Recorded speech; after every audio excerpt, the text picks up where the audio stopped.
Hey, topic of math and history, and we are going to take a look at naming sets of angles on a transverse line.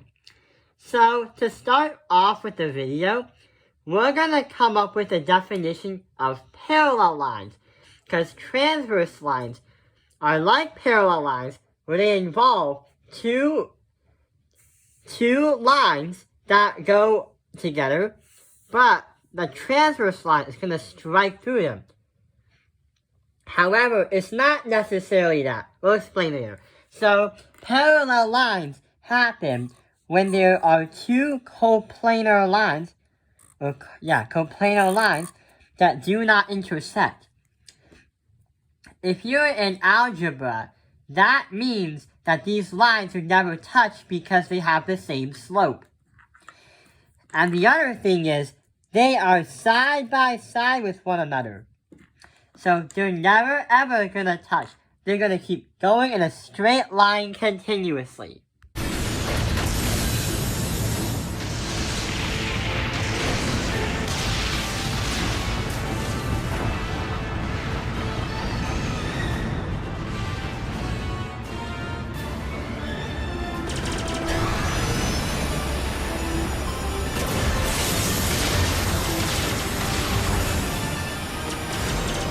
So, hang on.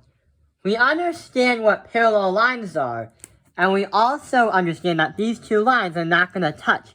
We're going to say that line A, and here's B, line A is going to be parallel with line B. For example, line AC and line BD are going to be parallel. But hang on. What does plane mean? Well, when you think of a plane, like a coordinate plane or something, or when you think of the word plane, you might think of ow. But in the mathematics term, a plane happens when there's a 2D surface, like this floor, this paper, that has two sections or two spots that go in between it, that connect to.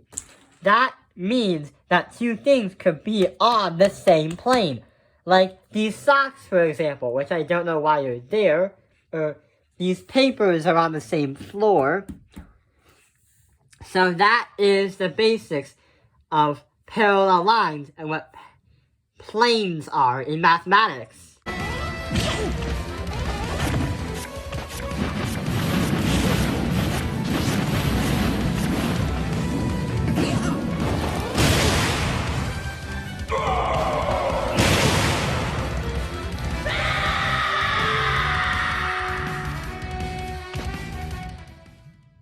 But what is a transverse line?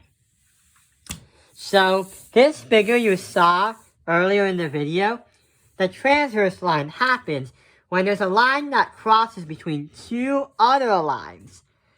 These are not necessarily parallel lines, because this is a bit more curved or has a steeper slope than this one, which doesn't have a slope.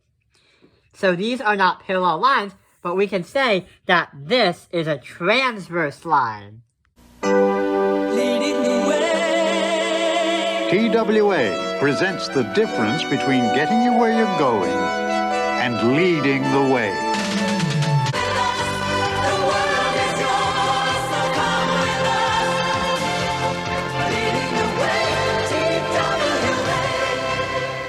So now we're going to name the lines, and well, not the lines, the angles. 1, 2, 3, 4, 5, 6, 7, 8.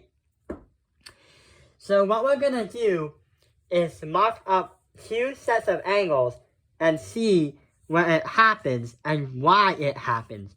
We get to analyze why it's this case. So let's get started. When I circle angles 1 and angle 8, if we're going to say 1 and 8, as angles, what they're gonna do is, you see how both of the sets are on the outer parts of the figure, and also they're on opposite sides of each other? So here's one side, and here's the other side.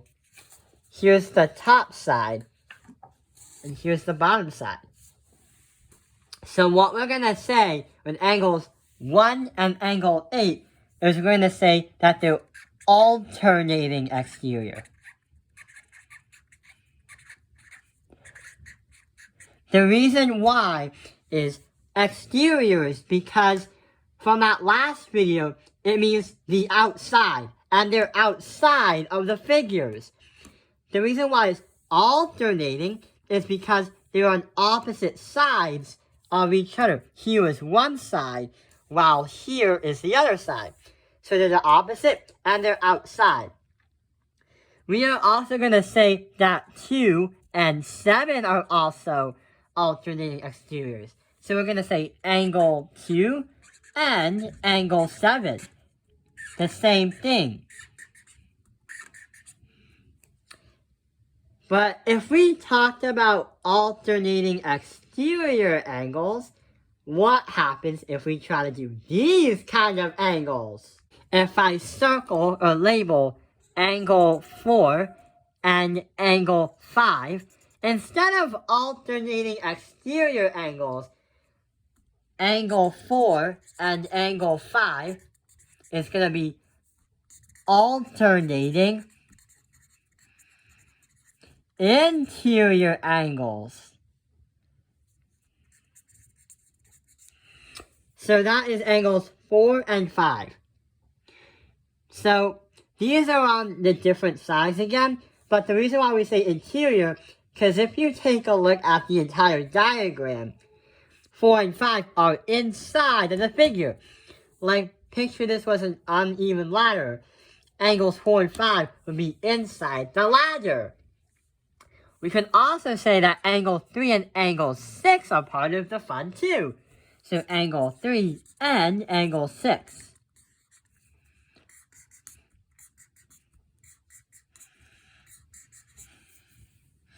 So we understand the alternating stuff, but what happens if we say that there are stuff that are on the same side? So what we're gonna do is change it up a bit. Instead of saying stuff that is on the opposite side, we're gonna say stuff that's on the inside. For example, if I label angle 3 and angle 5, we're gonna say for angle 3 and angle 5 that they're, instead of alternating, same side interior angles.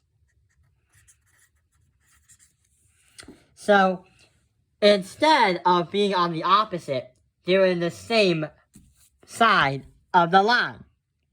We're also going to say 4 and 6 are part of the fun too.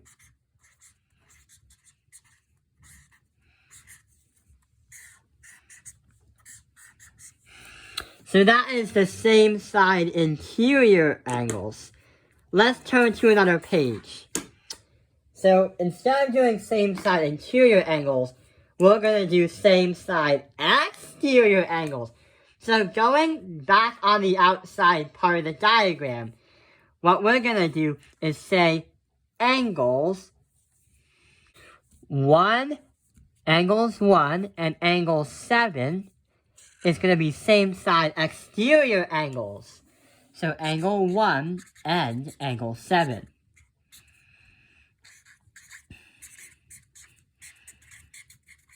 The two S's represent same side exteriors. And we can also say that angle 2 and angle 8 are on the same side, but they're also on the outside of the figure. So they can go along with the first one.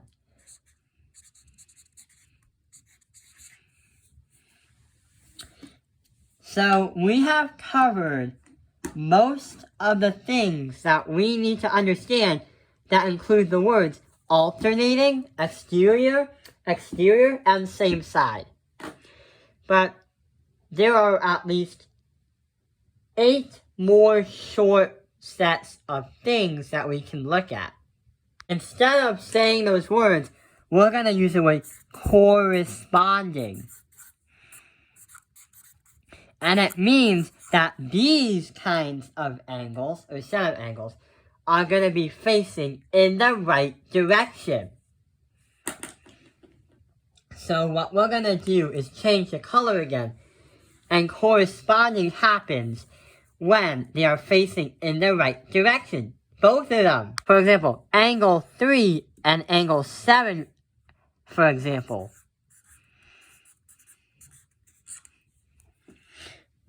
Angle 4 and angle 8.